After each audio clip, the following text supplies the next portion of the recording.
کے بعد تو خوشی سے آنکھوں میں آنسو آ گئے کہ آپ لوگ کتنے خوش نصیب ہیں، کتنے خوش بخت ہیں کہ اس شخصیت نے اتنا بڑا کارنامہ اتنے مختصر وقت میں انجام دے کر اور قوم و ملت کے لیے، وطن کے لیے اتنا بڑا ذخیرہ اور اتنا بڑا علمی قلعہ چھوڑ کے گیا ہے کہ اللہ کی قسم اس کے لیے روم دعا کریں تو بھی ہم ان کا وہ حق ادا نہیں کر سکتے۔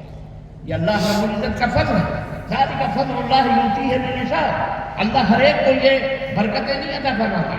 دنیا میں چمن میں بہت سارے پھول کھلتے ہیں، گلستان میں بہت سارے کلیاں کھلتی ہیں، لیکن ہر کلیاں چمن کی زینت نہیں بنتی، ہر کلیاں صحرا، ہر کلی اپنے گلے کا ہار نہیں بنتی، ہر کلی اپنی پیشانیوں کا جھومر نہیں بنتی، ہر کلی سے خوشبو نہیں آتی۔ کچھ تو چمن کی زینت کے لیے ہوتے ہیں، وہ چند ایک کلیاں ہوتی ہیں جن سے چمن مہکتا ہے، گلستاں کے اندر رونق ہوتی ہے اور لوگوں کو وہ مہکاتے ہیں۔ انہی کلیوں میں سے مولانا اختر علی سلفی رحمہ اللہ تعالیٰ کروٹ جنت سی فرمائے، آج وہ ہم میں موجود نہیں ہیں، لیکن دل یہ کہہ رہا ہے کہ جیسے انہی راہداریوں میں اور انہی براہدوں میں اور اسی جامعہ کے اپنے حدود میں بچوں کے درمیان وہ بھی بیچارہ بیٹھا ہوا، وہ اس کی بھی روح بھی دیکھ رہی ہوگی کہ جو چمن ہم نے لگایا ہے آج الحمدللہ ہرا بھرا ہو گیا۔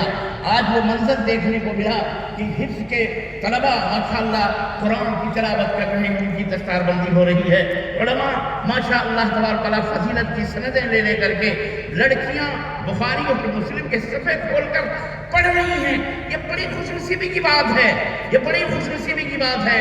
اللہ کی قسم اپنے بچوں کو پڑھاؤ، یہ امت اقرا ہے، یہ درس ہے، یہ جامعہ ہمارے لیے بہت بڑی نعمت ہے۔ میرے مسلمان بھائیوں، کوئی جاہل نہیں رہنا چاہیے، یہ اسلام کا پیغام ہے، یہ اللہ کی مرضی ہے، یہ رسول اللہ صلی اللہ علیہ وسلم کی دعوت ہے کہ سب سے پہلی وحی جو آئی ہے وہ اقرأ باسم ربک الذی خلق۔ کوئی جاہل نہیں۔ اللہ اپنے بندوں کو جاہل نہیں دیکھنا چاہتا۔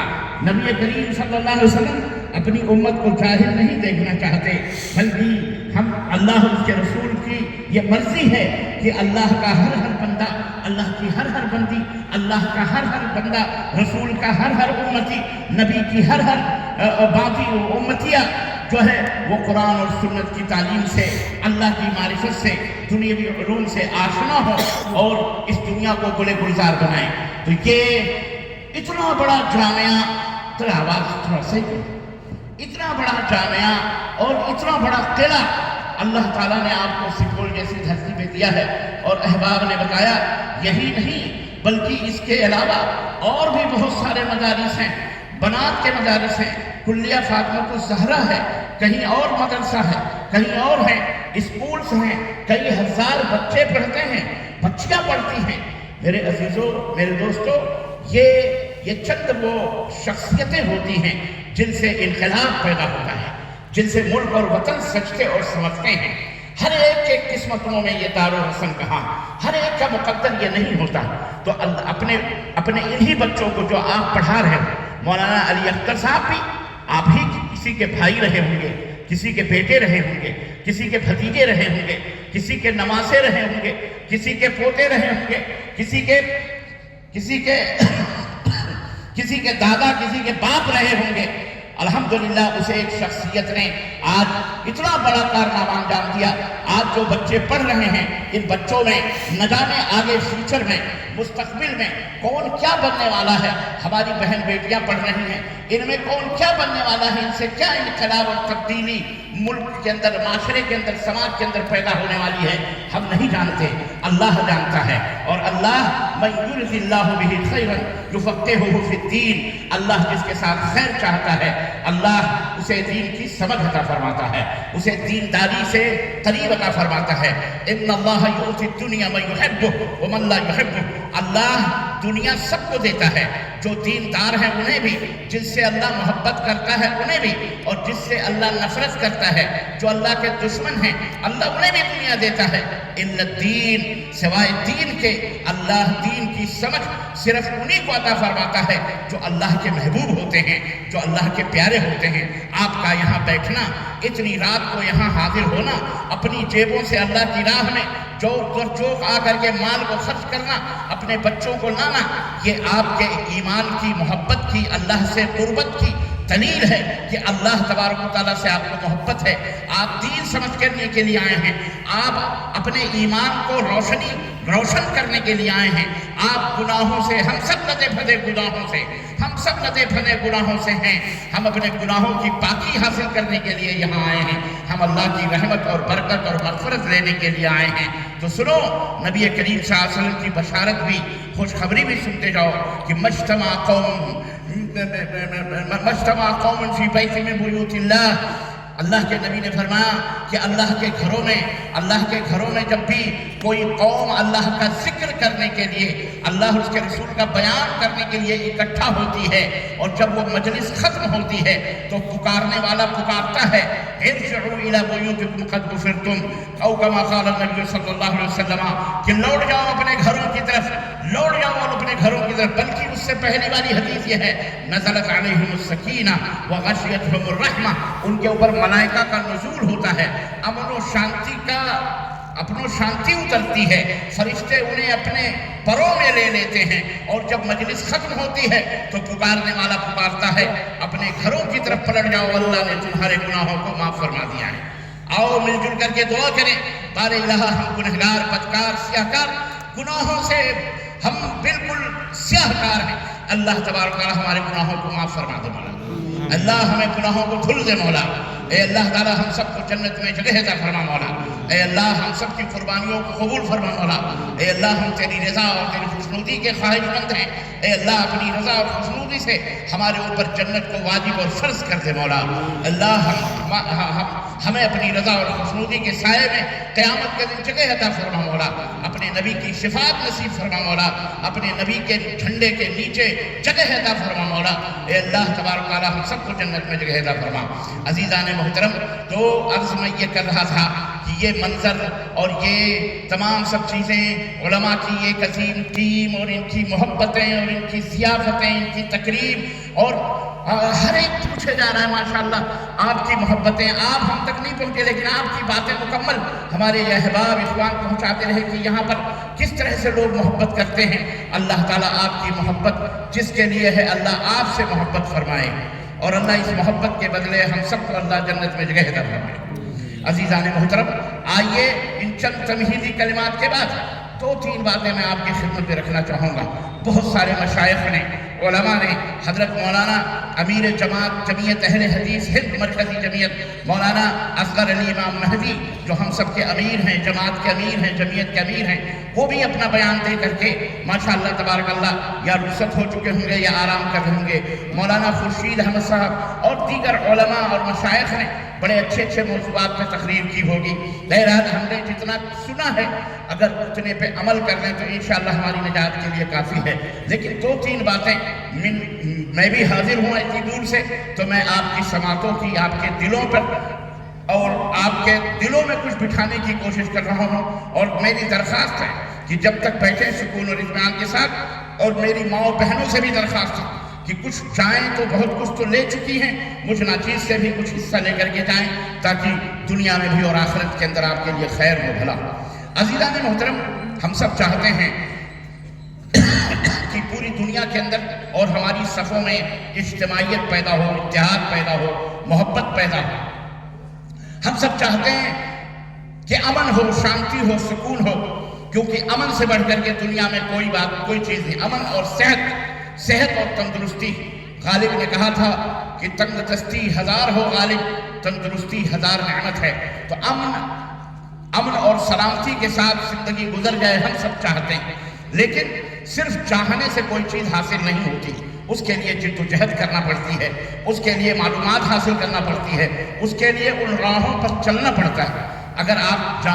اگر آپ کو یہ معلوم ہو جائے کہ فلانی جگہ سونے کی اینٹ مل رہی ہے، اور آپ یہاں کرسی پہ بیٹھ کر تمنا کریں کہ مجھے بھی وہ سونے کی اینٹ چاہیے، مجھے بھی وہ سونے کا مال چاہیے، تو یہاں بیٹھ کر کے چائے کی چٹکیاں لے کر آپ کو وہ سونے کی اینٹ مل سکتی؟ اس کے لیے آپ کو اپنی کرسی چھوڑنا پڑے گی، یہاں سے اٹھنا پڑے گا، حرکت کرنا پڑے گی، آپ کو محنت کرنا پڑے گی، اور آپ کو اس جگہ جانا پڑے گا۔ جب آپ وہاں جاؤ گے تو وہ چیز آپ کو میسر آئے گی جب محنت کرو گے تو، ورنہ بیٹھ کر کے صرف تمنا کرنے سے کوئی چیز حاصل نہیں ہوتی۔ ہم سب تمنا کرتے ہیں کہ ہمیں جنت مل جائے، ہمیں دنیا کے اندر ہمیں امن و سکون مل جائے، ہمیں امن و راحت مل جائے، ہمیں اللہ رب العزت مالا مال فرما دے، ہمیں دنیا کے اندر کوئی تکلیف نہ ہو، کوئی دکھ نہ ہو، ہم سب چاہتے ہیں۔ لیکن یہ چاہنے سے صرف یہ چیز حاصل نہیں ہوتی، اس کے لیے محنت اور عمل ضروری ہے۔ عمل سے زندگی بنتی ہے، جنت بھی جہنم بھی، عمل سے زندگی بنتی ہے، جنت بھی جہنم بھی۔ یہ خاکی اپنی فطرت میں نہ نوری ہے نہ ناری ہے۔ آئیے وہ نسخہ کیمیا آپ کو میں بتاتا کروں، وہ راز میں بتاؤں جو اللہ نے اپنے قرآن میں اور محمد الرسول اللہ صلی اللہ علیہ وسلم نے اپنے فرمان میں اللہ نے اپنے بندوں کو اور نبی نے اپنی امت کو دیا ہے کہ وہ سعادت اور خوشبختی اور وہ خوشی و مسرت اور کامیابی اور نجات اور اللہ رب العزت کی رضا کیسے حاصل ہو سکتی ہے، اور کیا طریقے ہیں اس کے، اور کس طرح سے آپ دنیا اور آخرت میں کامیاب ہو سکتے ہیں۔ عزیزان محترم، یقیناً ہم سب کلمہ پڑھتے ہیں، اور اللہ تبارک و تعالیٰ نے ہمیں حکم دیا ہے کہ یا ایھا الذین آمنوا اتقوا اللہ حق تقاتہ ولا تموتن الا وانتم مسلمون، کہ اے لوگوں جو ایمان لائے ہو، اللہ سے ڈرو، تقوی اختیار کرو، اور جیسا کہ تقوی اور جیسا کہ ڈرنے کا حق ہے، اور جب تم مرو تو اس حال میں مرو کہ تم مسلمان ہو، فرما بردار ہو، اللہ کی غلامی کا پٹا تمہاری گردن میں ہو، مسلمان ہو، سچے مسلمان ہو، سچے مسلمان ہو۔ گویا کہ یہ اللہ رب العزت نے ایک راستہ بتایا ہے اپنی طرف آنے کا، اور سعادت حاصل کرنے کا، اور کامیابی حاصل کرنے کا، خوش و مسرت حاصل کرنے کا۔ اسی طرح سے اللہ رب العزت نے ایک جگہ اور ارشاد فرمایا وَلَا تَهِنُوا وَلَا تَحْزَنُوا وَأَنْتُمُ الْأَعْلَوْنَ إِن كُنتُم مُّؤْمِنِينَ، کہ اے میرے بندو غم نہ کرو، فکر مت کرو، تم ہی کامیاب رہو گے، تم ہی غالب رہو گے، بشرطے کہ تم مومن ہو، یعنی تم ایمان والے ہو، تمہارا ایمان سچا ہو، پکا ہو۔ آپ کو پتا ہے ایمان اور اسلام اور احسان کیا ہے؟ یہ تین چیزیں اسلام کی بنیادی چیزیں ہیں۔ سب سے پہلے اسلام کس کو کہتے ہیں؟ اللہ تبارک و تعالیٰ کی فرما برداری کرنا، اللہ تبارک و تعالیٰ کے حوالے اپنے آپ کو کر دینا، اللہ کا تابعدار بن جانا، اللہ کا فرما بردار بن جانا۔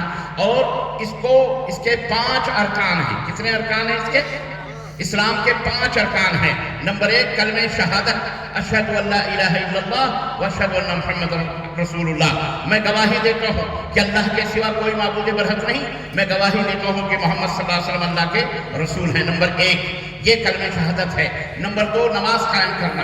نمبر 3 رمضان کے مہینے کا روزہ رکھنا۔ نمبر 4 زکوٰۃ ادا کرنا، مالک کے نصاب ہیں۔ اور نمبر 5 حج بیت اللہ کرنا، اگر طاقت اور قوت ہے۔ تو یہ 5 ارکان ہیں اسلام کے، اس کو اسلام کہتے ہیں۔ اور اسی طرح سے ایمان ایک چیز ہے، اس کا تعلق دل سے ہے۔ اللہ کے رسول صلی اللہ علیہ وسلم نے فرمایا کہ ایمان کہتے ہیں اللہ پر ایمان لانا، اللہ کے فرشتوں پر ایمان لانا، اور اسی طرح اللہ کی نازل کی گئی تمام کتابوں پر ایمان لانا، اللہ کے تمام رسولوں پر ایمان لانا، اور نمبر 5 یوم آخرت پر ایمان لانا، اور نمبر 6 بھلی بری تقدیر پر ایمان لانا۔ اس کو ایمان کہتے ہیں۔ یہ کسی بھی انسان کو امن اور سلامتی کے لیے پانے کے لیے یہ ضروری ہے کہ یہ کلمہ شہادت کو ادا کرے اور عمل سے اس کا اظہار کرے، 5 وقت کی نماز پڑھے، رمضان کا مہینہ آئے تو روزے رکھے، اسی طرح سے حج بیت اللہ طاقت ہے تو کرے، مال ہے تو زکوٰۃ ادا کرے، یہ اس کے اوپر واجب ہے۔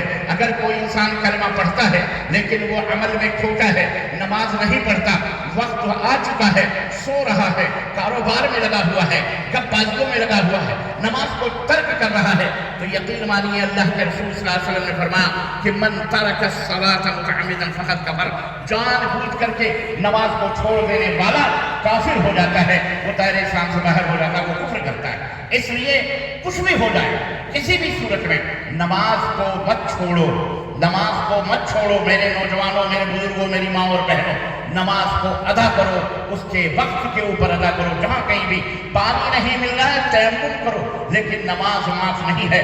اگر تم کھڑے ہو کے نہیں پڑھ سکتے تو بیٹھ کے پڑھو، بیٹھ کے نہیں پڑھ سکتے لیٹ کے پڑھو، لیٹ کے بھی اگر ہاتھ پیر نہیں ہل رہے تو اشارے سے پڑھو، لیکن نماز معاف نہیں ہے۔ آج ہمارا حال یہ ہے کہ ہم اپنے آپ کو قرآن و سنت کا علم بردار کہتے ہیں، ہم اپنے آپ کو اہل الحدیث کہتے ہیں، اپنے آپ کو مسلمان کہتے ہیں، لیکن نماز سے غافل ہیں۔ ہماری ماؤں بہنوں کا ایک عظیم طبقہ، اللہ کی قسم بتلا رہا ہوں، ایک عظیم طبقہ جو خاص طور سے بوڑھی مائیں بہنیں ہو گئی ہیں یا ادھیڑ عمر کی ہو گئی ہیں، یہ کس کی ذمہ داری ہے؟ وہ نماز پڑھتی نہیں، ان سے کہو نماز پڑھنے کے لیے تو وہ کہتے ہیں ہم کو سورہ فاتحہ نہیں معلوم ہے، ہم کو التحیات نہیں معلوم ہے، ان کو پتہ ہی نہیں ہے نماز، وضو کیسے بنایا جاتا ہے، وضو کیسے ٹوٹتا ہے۔ میرے عزیزو، یہ ذمہ داری ہماری ہے، یہ علماء کی ذمہ داری ہے کہ وہ گاؤں گاؤں، بستی بستی، یا جو لڑکیاں ہماری پڑھ رہی ہیں ہزاروں کی تعداد میں، یہاں جامعۃ البنات، یہاں مدرسۃ البنات، وہاں مدرسۃ البنات، ان سب کی ذمہ داری ہے، ان سب کی ذمہ داری ہے کہ گاؤں گاؤں، بستی بستی کے اندر عورتوں کو باقاعدہ کم از کم سورہ فاتحہ سکھائیں، کم از کم التحیات سکھائیں، کم از کم درود ابراہیمی پڑھنا سکھائیں، اس وضو کیسے ٹوٹتا ہے اس کے طور طریقے بتائیں۔ اگر علماء اور عالمات اور فاضلات اور مدارس کی بچیاں اگر یہ فریضہ ادا نہیں کر رہی تو یقین مانیے پھر ان مدرسوں کا، ان جامعات کا کوئی فائدہ نہیں، یہ جو خرچ ہو رہے ہیں ان کا کوئی فائدہ نہیں۔ اس لیے ہماری یہ کوشش ہونی چاہیے کہ ہمارا جو یہ علاقہ سیمانچل کا ہے، جہاں جہاں بھی ہماری بچیاں یا ہم رہتے ہیں، اس میں نہ کوئی مرد بے نمازی ہو، نہ کوئی مرد نماز کے اصول و ضابطے سے واقف نہ ہو، اور نہ کوئی عورت نماز کے قواعد اور ارکان اور اس کے اصول و ضابطے۔ یہ ہماری ذمہ داری ہے۔ تو عزیزان محترم، یہ ہے تعلیم کا مقصد، اور یہ ہے نجات کا ایک ذریعہ، ایک نجات کا راستہ۔ اللہ کے رسول صلی اللہ علیہ وسلم نے نجات کی بنیادوں میں سے ایک اہم بنیاد آپ کو معلوم ہونا چاہیے کہ اللہ کے رسول صلی اللہ علیہ وسلم کی ایک لمبی حدیث ہے، اس میں مختصر آپ کو بتاؤں۔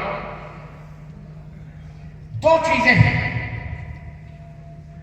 جہاں کہیں بھی یہ دونوں چیزیں موجود ہوں گی اور ان کا حق ادا کیا جائے گا، انشاءاللہ تبارک و تعالی وہاں کے لوگ نجات بھی پائیں گے، اللہ کی رضا اور خوشنودی بھی حاصل ہوگی، اور وہ معاشرہ اور وہ سماج بھی امن و شانتی کا ہوگا۔ دو چیزیں ہم انسانوں کے لیے بہت ضروری ہیں، انہیں ادا کرنا بہت ضروری ہے۔ ایک ہے، اور یہ دونوں چیزوں کو حقوق کہتے ہیں، ایک ہے اللہ کے حقوق اور ایک حق ہے بندوں کے حقوق۔ اللہ کے حقوق کیا ہیں، بندوں کے حقوق کیا ہیں؟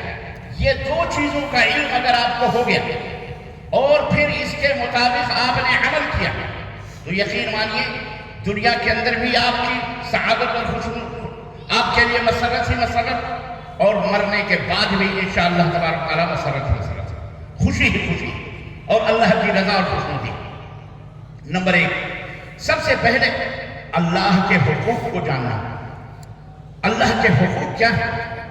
حضرت معاذ بن جبل رضی اللہ تعالیٰ عنہ سے مروی، وہ کہتے ہیں کہ ایک دن نبی کائنات صلی اللہ علیہ وسلم کی ایک گدھیا تھی، آپ بیٹھے تھے، میں بھی نبی صلی اللہ علیہ وسلم کے پیچھے بیٹھا ہوا تھا۔ اللہ کے نبی نے کہا یا معاذ اتدری ما حق اللہ علی العباد وما حق العباد علی اللہ؟ قال اللہ ورسولہ اعلم۔ 3 دفعہ اللہ کے نبی نے پوچھا اور 3 دفعہ میں نے یہی کہا کہ اللہ اس کے رسول زیادہ جانتے ہیں۔ اللہ کے نبی صلی اللہ علیہ وسلم فرمایا اللہ کا حق بندوں پر یہ ہے کہ وہ اللہ کے ساتھ کسی کو شریک نہ ٹھہرائیں، صرف اللہ کی عبادت کریں، یعنی وہ شرک سے دور رہیں اور صرف اللہ کی عبادت و بندگی کریں، اللہ کو مشرک کشا سمجھیں، اللہ کی عبادت کریں، سجدہ ہو اللہ کے لیے، فریاد اللہ سے، مدد اللہ سے، سب کچھ اللہ تبارک و تعالیٰ مالک و مختار وہی اللہ ہے، دلوں کے بھیدوں کو جاننے والا، غیب کو جاننے والا، جناب علی مرض دینے والا، مرض سے شفا دینے والا، بیماری سے نجات دینے والا، امیری دینے والا، غریبی دینے والا، فقیری دینے والا، سب کچھ کا مالک اور مولا کون ہے؟ اللہ۔ یہ اللہ کا حق ہے، یہ عقیدہ اور یہ ایمان ہر کلمہ پڑھنے والے ہر انسان کا ہونا چاہیے، ہر انسان کا یہ ہے اللہ کا حق کہ اللہ کے ساتھ کسی کو شریک نہ ٹھہرائے۔ اب آپ سوچتے ہو کہ اللہ کے ساتھ ہم تو یہ پورا ہمارا علاقہ ماشاءاللہ تبارک پتہ ہی نہیں ہم کو شرک کیا ہے۔ عزیزان محترم، شیطان یہ ازلی دشمن ہے، یہ چوٹیوں کے چال کی طرح ہمارے اندر اور ہمارے آنے والی نسلوں کے اندر شرک کو داخل کرے گا اور کر رہا ہے۔ آپ کو اس کا علم نہیں ہے، اس لیے ہم آگاہ کیے دیتے ہیں۔ یہ علماء، یہ دعات، یہ عالمات، یہ فاضلات، یہ جامعات، یہ مدارس، یہ اسی لیے قائم کیے جاتے ہیں تاکہ امت کو بیدار رکھا جائے، سماج کے اندر شیطان اپنا گھر نہ کر سکے، شیطان گمراہ نہ کر سکے۔ اس لیے سب کو آگاہ کیا جائے۔ جمعے کے خطبوں کا مقصد یہی ہوتا ہے، ان جلسوں کانفرنسوں کا مقصد یہی ہوتا ہے تاکہ سب کو بیدار رکھا جائے کہ شیطان تمہارے پیچھے لگا ہوا۔ شیطان کی سب سے پہلی کوشش ہوتی ہے کہ آپ کو، آپ کی اولاد کے اندر کسی بھی طرح سے شرک کو داخل کرے۔ شرک اللہ تبارک و تعالیٰ کی عبادت میں، بندگی میں شریک کرنا، کسی کو ساجیدار بنانا، چاہے وہ رسول ہو، چاہے وہ فرشتہ ہو، چاہے وہ نبی ہو، چاہے وہ ولی ہو، چاہے وہ بزرگ ہو، چاہے وہ مولوی ہو، چاہے وہ عالم ہو، کوئی بھی ہو، کسی کو بھی شریک بنانا، پارٹنر بنانا، ساجیدار بنانا، یہ شرک باللہ کہلاتا ہے۔ اور اللہ تعالیٰ یعنی یہ عقیدہ رکھنا کہ اللہ بھی دکھوں کو دور کرنے والا، ہمارے بزرگ بھی دکھوں کو دور کرنے والے، ہمارے بابا بھی دکھوں کو دور کرنے والے، ہمارے فلانے ولی بھی دکھوں کو دور کرنے والے، یا غوث سرور وہ بھی مدد کرنے والے، یا خواجہ وہ خواجہ، یہ درگاہ، یہ چتا چادر، یہ سجدے، یہ علم، یہ چبوترے، یہ تعزیے، یہ انڈے، یہ بھٹے، یہ جٹے، جو کچھ بھی آج اسلام کے نام پر مسلمان کر رہے ہیں، یہ تمام کے تمام سب چیزیں یاد رکھو شرک باللہ ہیں۔ اور اللہ تعالیٰ نے قرآن کریم میں فرمایا کہ ان اللہ لا یغفر من یشرک بہ ویغفر ما دون ذلک لمن یشاء۔ اللہ شرک کو کبھی معاف نہیں کرے گا، اور جس کے لیے چاہے اللہ شرک کو معاف، جس کے لیے چاہے اور دوسرے گناہوں کو معاف کر دے، لیکن اللہ شرک کو کبھی معاف نہیں کرے گا۔ ومن یشرک باللہ فقد حرم اللہ علیہ الجنہ۔ اللہ نے فرمایا کہ جس نے بھی شرک کیا اور اسی حالت میں مر گیا بغیر توبہ کے، تو اللہ نے جنت کو اس کے اوپر حرام کر دیا ہے۔ وَمَأْوَاهُ النَّارُ، اور اس کا ٹھکانہ جہنم ہے۔ وَمَا لِلظَّالِمِينَ مِنْ أَنصَارٍ، اور ظالموں کا کوئی مددگار نہیں ہوگا، کوئی سفارش کرنے والا نہیں ہوگا، کوئی ان کا حامی اور غمگسار قیامت کے دن نہیں ہوگا۔ اس لیے اے میرے مسلمان بھائیوں اور اے میری ماں اور بہنوں، اپنے بچوں کو، اپنی بچیوں کو یہ تعلیم دو کہ توحید کیا ہے اور شرک کیا ہے، تاکہ وہ اللہ تعالیٰ کے حقوق میں کسی کو داخل کرنے سے محفوظ رہیں، کیونکہ اللہ تبارک و تعالیٰ سارے اپنے حقوق کو تو معاف کرے گا، لیکن شرک کو کبھی بھی معاف، بولو یاد رکھو، کبھی بھی معاف نہیں۔ یہ اللہ تبارک و تعالیٰ کا ہے، اور اسی دنیا کے اندر یہ تو اللہ کے حق ہے۔ مختصراً آگے بڑھتے ہیں۔ دوسرا حق بندوں کا ہے کہ جو ایک دوسرے کے اوپر مخلوق کا اللہ کے بندوں کے اوپر۔ ہم انسان ہیں، اللہ تعالیٰ نے ہمیں عقل و خرد سے نوازا، ہمیں سوچ دی ہے جانوروں کے، اور اسلام کے اندر ساری چیزیں بیان کر دی گئی۔ اسلام کوئی ایسا دین نہیں ہے جو کوئی چیز ڈھکی چھپی، ہر ایک کے حقوق، اللہ کے حقوق، رسول اللہ صلی اللہ علیہ وسلم کے حقوق، یہاں تک کہ ماں باپ کے حقوق، یہاں تک کہ بیوی بچوں کے حقوق، یہاں تک کہ اولاد کے حقوق، یہاں تک کہ پڑوسیوں کے حقوق، یہاں تک کہ کفار کے حقوق، مشرکین کے حقوق، یہود و نصارہ کے حقوق، اور تو اور ہے جانور تک کے حقوق۔ یہی نہیں بلکہ زمین میں ریگتی ہوئی چونٹیوں تک کے حقوق کو اللہ تبارک تعالیٰ نے اور اللہ کے رسول صلی اللہ علیہ وسلم نے واضح طور پر بیان فرمایا۔ قرآن پڑھیے، ہر چیز موجود۔ تو ان تمام حقوق کی پاسداری کرنا، اللہ کے حقوق کے بعد ہمارے اوپر جو سب سے بڑی ذمہ داری ہے، ہم بندوں کے حقوق کو ادا کریں، بندوں کے حقوق کے اندر خیانت نہ کریں، اور بندوں میں سب سے پہلے اللہ کے حق کو ادا کرنے کے بعد وَقَضَىٰ رَبُّكَ أَلَّا تَعْبُدُوا إِلَّا إِيَّاهُ وَبِالْوَالِدَيْنِ إِحْسَانًا۔ سب سے پہلے ہم بندوں میں ماں باپ کا آتا ہے، والدین کا آتا ہے۔ ماں باپ کا حق ادا کرنا، اللہ کے حق ادا کرنے کے بعد میں ماں باپ کا حق ادا کرنا۔ اگر کوئی شخص اللہ کے حقوق کو ادا کرتا ہے، نبی کے حقوق کو ادا کرتا ہے، لیکن ماں باپ کے حق کو ادا نہیں کرتا ہے، تو یاد رکھو وہ بھی جہنم میں جائے گا، اسے بھی اس کی سزا بھگتنا پڑے گی۔ وہ نہ دنیا میں کامیاب ہو سکتا ہے نہ آخرت میں کامیاب ہو سکتا ہے۔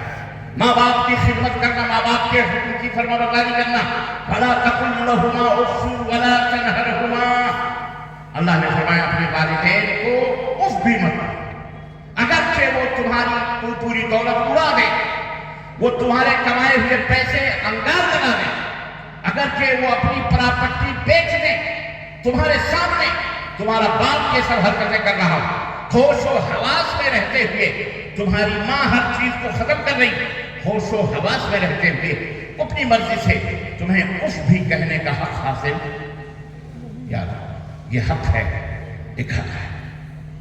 اور اسی طرح ماں باپ کے اوپر بھی ان کی اولاد کا بھی حق ہے۔ بہت سارے لوگ سوچتے ہیں اور بہت سارے لوگ شکایت بھی کرتے ہیں کہ مولانا حضرات صرف ماں باپ کا حق بتاتے ہیں اولاد کے لیے۔ بھئی اولاد کے بھی تو کچھ حقوق ہیں ماں باپ کے اوپر کی نہیں ہنسیں، اولاد کے بھی حقوق ہیں۔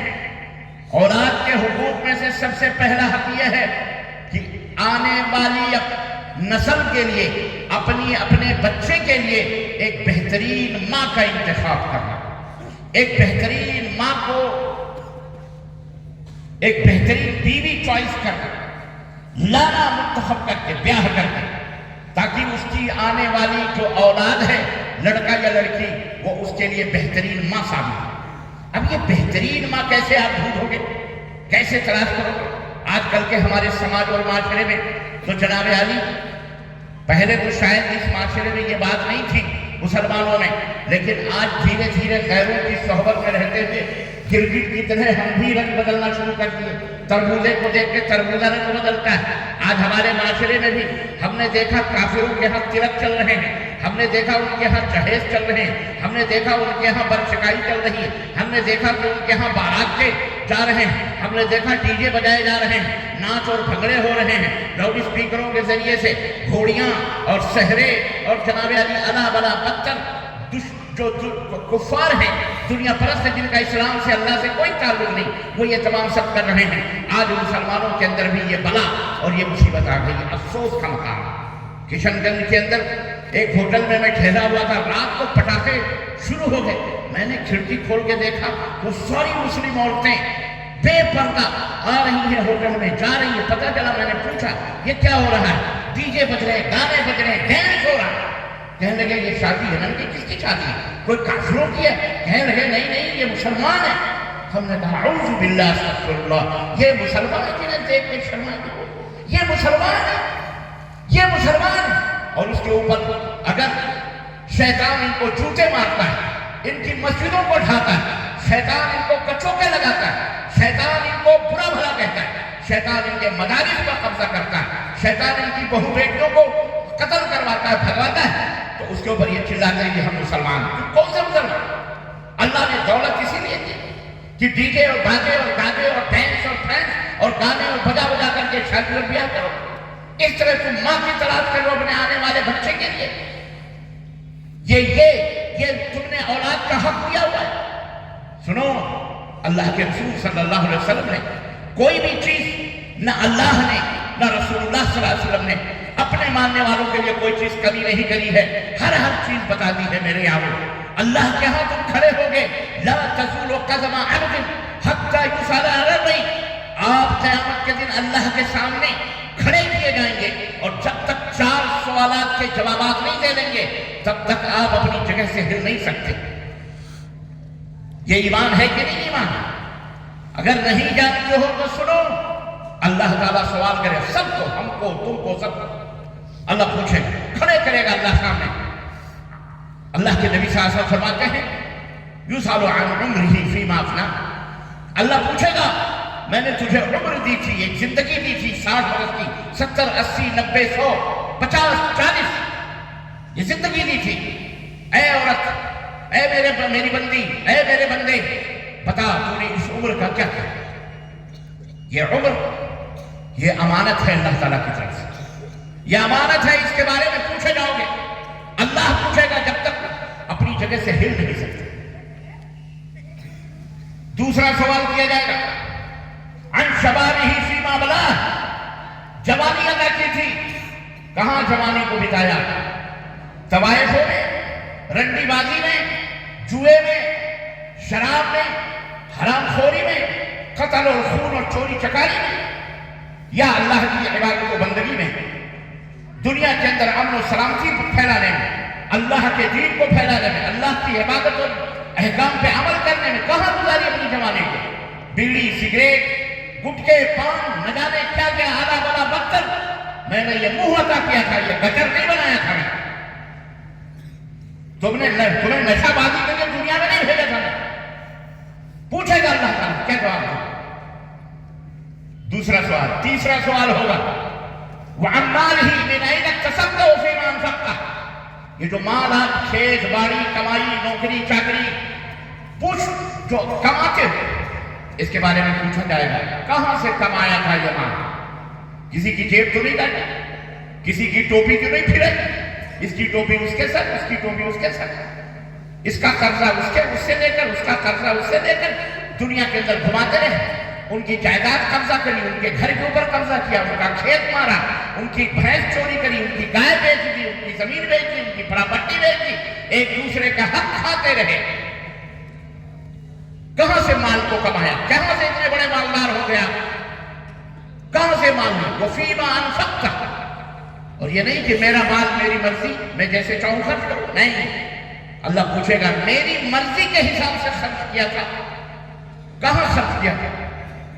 شراب پینے میں، زنا کرنے میں، بدکاری کرنے میں، چوری کرنے میں، حرام خوری میں، جوئے میں، سٹے میں، کہاں؟ پوچھا جائے گا. تو اللہ تعالیٰ وَعَنِ عِلْمِ. چوتھا سوال علم کے بارے میں. علم حاصل کیا تھا، عمل کیا تھا کہ نہیں کیا تھا؟ سب اس وقت تک جب تک یہ سوال کے جواب نہیں دے لیں گے تب تک آپ اپنی جگہ سے ہل نہیں سکتے. یہ شہادت کہے الفت میں قدم رکھنا ہے. لوگ آسان سمجھتے ہیں مسلمان ہونا. میرے عزیزوں، میرے دوستوں، حفت الجنت بالمکارہ. نبی نے فرمایا کہ جنت کو ناپسندیدہ چیزوں سے گھیر دیا گیا ہے. جنت اتنی آسانی سے اگر ملتی تو سیدنا عثمان غنی کو مسجد نبوی کے بغل میں شہید نہ کیا جاتا. سیدنا امیر حمزہ غزوہ احد کے اندر کلیجے نہ پھڑواتے. صحابہ کرام اپنی گردنوں کے نذرانے غزوہ بدر میں، حنین میں پیش نہ کرتے اگر جنت اتنی آسانی سے حاصل ہوتی جتنی آسانی سے ہم حاصل کرنا چاہتے ہیں. کہاں ہے ہمارا ایمان؟ کہاں ہے ہمارا دعویٰ اسلام کا؟ اس لیے اللہ کا جو یہ حق ہے، بندوں کا جو یہ حق ہے، اس کے بارے میں اللہ سے ڈرو کہ اللہ تبارک و تعالیٰ پوچھے یہ مال نقد کیش شادی کے موقع پر 2 لاکھ 10 لاکھ 20 لاکھ کا ڈیمانڈ، 4 ویلر کا ڈیمانڈ، 2 ویلر کا ڈیمانڈ، اتنے سونے، اتنے چاندی، اتنے کپڑے. ہمارے دلہن مسحری لا رہی ہے، فرنیچرز لا رہی ہے، چادر لا رہی ہے، تولیے لا رہی ہے. ایک چھوٹی چھوٹی چیز دولہے کے نام کے شاپنگ کروائے جا رہے ہیں. دلہن کی مال سے شاپنگ ہو رہے ہیں. اور اب تو بریلی کے اندر میں گیا تھا پچھلے مہینے، وہاں یہ پتہ چلا کہ وہاں تو اب لڑکی اپنی ساس کے بھی کمرے سجانا ذمہ داری سمجھی جاتی ہے. لڑکی جو جاتی ہے وہ اپنی ساس کے کمرے سجائے. سوچو آپ، یہ مسلمان ہیں جنہیں دیکھ کے شرمائے ہیں. یہ مال اللہ تعالیٰ پوچھے. اس لیے اللہ کے رسول صلی اللہ علیہ وسلم نے فرمایا ہے کہ جو بیوی تمہاری ہونی چاہیے، مالدار سے بھی لوگ شادی کرتے ہیں، حسن والی سے بھی شادی کرتے ہیں، جناب علی حسب و نسب سے بھی شادی کرتے ہیں، دیندار لڑکی سے بھی شادی کرتے ہیں. فاظفر بذات دین والی لڑکی سے شادی کرو، دیندار لڑکی سے شادی کرو جس کا گھرانہ دیندار ہو، بھلے وہ غریب ہو، بھلے وہ مسکین ہو، لیکن موحدہ ہے، نمازی ہے، گھر والے پرہیزگار ہیں، غریب ہیں. اللہ نے تمہیں دولت دی ہے. ایک باپ اپنی بیٹی بیاہ دے دیتا ہے، تم اس سے الٹے پیسے مانگتے ہو، اس سے جہیز مانگتے ہو. تمہیں شرم نہیں آتی؟ نوجوانوں، اللہ کے لیے غلط روی سے منازل کا بعد بڑھتا ہے. مسلمانوں، روش کارواں بدل ڈالو. اللہ کی قسم، اپنے آپ کو اہل حدیث کہلانے والوں، ہماری تمہاری ذمہ داریاں دوسرے مسلمانوں سے کہیں زیادہ ہیں. آمین رفع الیدین کرنے کا نام اہل حدیث صرف یہی نہیں ہے، بلکہ اپنے زندگی کے ایک ایک لمحات کو کتاب اللہ اور سنت رسول اللہ صلی اللہ علیہ وسلم کے تابع کرو. اپنے اعمال کو، اپنے اخلاق کو، اپنے معاملات کو، اپنی شادی کو، اپنے بیاہ کو، جس طرح تم نمازوں کو سنت کے مطابق ادا کرنے کا دعویٰ کرتے ہو، اسی اسی طرح جو فریضہ نکاح ہے اس کو بھی سنت رسول کے مطابق ادا کرنے کا عہد کرو، وعدہ کرو کہ انشاءاللہ تبارک و تعالیٰ علماء بھی اور عوام بھی دونوں مل کر کے انشاءاللہ اپنے سماج میں جہیز کا بائیکاٹ کریں گے انشاءاللہ۔ بولو کرنے کے لیے تیار ہو؟ بولو۔ ایسی شادی میں شرکت نہیں ہونی چاہیے، اور میں کہتا ہوں وہ نوبت ہی کیوں آئے؟ توبہ کرو، ہم نہیں چاہیے، ہم کو صرف لڑکی چاہیے، صرف لڑکی چاہیے۔ آج سے اگر آپ عہد کر لیں تو آپ کو پتہ ہے ہمارے سماج میں کیا کیا زناکاریاں ہو رہی ہیں، آپ کو نہیں معلوم ہے، معلوم بھی ہے۔ ایسے ایسے کیسز ہو رہے ہیں پورے ہندوستان کے اندر کہ آج ہماری ہزاروں بہنیں، ہزاروں بیٹیاں غیر مسلموں کے ساتھ فرار ہو رہی ہیں، بھاگ رہی ہیں۔ حیدرآباد کے اندر، بامبے کے اندر پولیس اسٹیشنوں میں باقاعدہ ناموں کی لسٹ لگی ہوئی ہے پولیس اسٹیشن میں کہ جا کر کے وہاں مسلم لڑکوں کے لڑکیاں غیر مسلم لڑکوں کے ساتھ شادی کرنے کی اپلائی کرتی ہیں، وہاں لسٹ لگی ہوئی ہے۔ 15 دن یا 1 مہینہ یا 2 مہینے وہ لسٹ رہے گی، جس کی بیٹی ہو، جس کی بہن ہو، آ کر کے یہاں کیس درج کرا کے اپنی بہن اور بیٹی کو لے جائے، ورنہ 3 مہینے کے بعد میں اس لڑکے کے ساتھ اس کی شادی ہو جائے گی اور تم کچھ نہیں کر سکتے۔ آج مسلم بہنیں بیٹیاں مجبور ہیں۔ کیوں مجبور ہیں؟ اس لیے نہیں کہ وہ بدچلن ہیں، اس لیے نہیں، وہ کالج یونیورسٹیز میں پڑھتی ہیں اور انہیں کوئی ان کے برابر کا لڑکا نہیں مل رہا، اور ملتا بھی ہے تو لاکھوں کا ڈیمانڈ ہے۔ باپ ڈیمانڈ کرتا ہے 10 لاکھ 20 لاکھ، میرا بیٹا انجینئرنگ کر رہا، میرا بیٹا ڈاکٹرنگ کر رہا، میرا بیٹا فلاننگ کر رہا، میرا بیٹا یہ کر رہا ہے، جہیز لا۔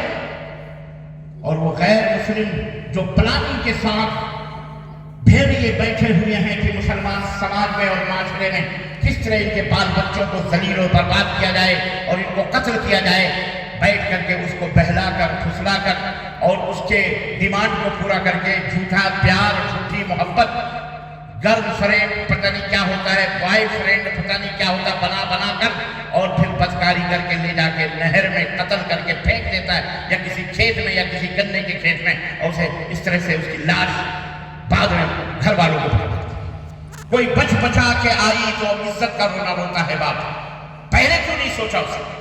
اے میرے مسلمان بھائی، اپنے سماج کے اندر حق ادا کرو۔ یہ حق ہے کہ آنے والی اولاد کے لیے بہترین ماؤں کا انتخاب کرو، اور آسانی کے ساتھ اللہ کے حبیب صلی اللہ علیہ وسلم فرمایا کہ جو شادیاں سستی ہوتی ہیں، کم پیسوں کم خرچوں میں ہوتی ہیں، وہ بڑی بابرکت ہوتی ہے۔ لڑکی کے اوپر 1 ٹکا بھی خرچ کرنا نہیں ہے، نہ قرآن میں نہ حدیث میں، نہ اللہ نے بتایا نہ رسول نے بتایا۔ لڑکی نہیں خرچ کرے گی، بلکہ لڑکی کو الٹا آپ کو مہر دینا ہے، لڑکی کی ماں کو بھی راضی کرنے کے لیے اس کے بھی حق کو ادا کرنا ہے۔ جو کچھ بھی ہے تمہارے پاس، تمہیں خرچ کر کے لڑکی کو دلہن بنا کر کے لانا ہے۔ یہ ہے حق، یہ ہے مردانگی، اور آج بھی عربوں کے معاشرے اور سماج میں یہ چیزیں چل رہی ہیں۔ آج اللہ تعالیٰ نے انہیں برکتیں دی، وہ جہیز نہیں لیتے، وہ لڑکی سے کچھ نہیں مانگتے، ایون وہ دلہن کا جو جوڑا ہوتا ہے وہ بھی لڑکا اپنی کمائی سے لا کے دلہن کو پہناتا ہے۔ اس کی سینڈل، اس کے جوتے، اس کے چپل، اس کے گھر، سر کی چوٹی سے لے کر کے اور پیر کے ناخن تک جتنی بھی زیورات، جتنی بھی چیزیں، ایک سعودی نوجوان، یہ عرب نوجوان دلہن کے لیے خود اپنی کمائیاں خرچ کرتا ہے۔ ہماری تمہاری طرح بھکاری نہیں ہے، ہمیں گھڑی دے دو، ہمیں موٹر سائیکل دے دو، ہمارے باپ دادے کبھی سائیکل نہیں دیکھے، ہمیں 4 ویلر دے دو، ہمیں 2 ویلر دے دو۔ شرم کرو، اپنے سماج اور معاشرے کو پاک کرو، اچھی لڑکیاں ڈھونڈ کر، بااخلاق لڑکیاں ڈھونڈ کر، ان سے دیندار لڑکیاں ڈھونڈ کر کے اپنے آنے والی نسل، اپنی اولاد کے لیے، پھر جب ان سے شادی کرو تو شادی کے جو آداب ہیں، شادی کے جو طور طریقے ہیں، ہم بحیثیت باپ اپنی بچیوں کو بھی سکھائیں، اور بحیثیت باپ اپنے لڑکوں کو بھی سکھائیں کہ شادی میں ہوتا کیا ہے، کیسے کیا ہوتا ہے۔ یہ تمام سب چیزیں، آداب، احترام، ماؤں کو، بیٹیوں کو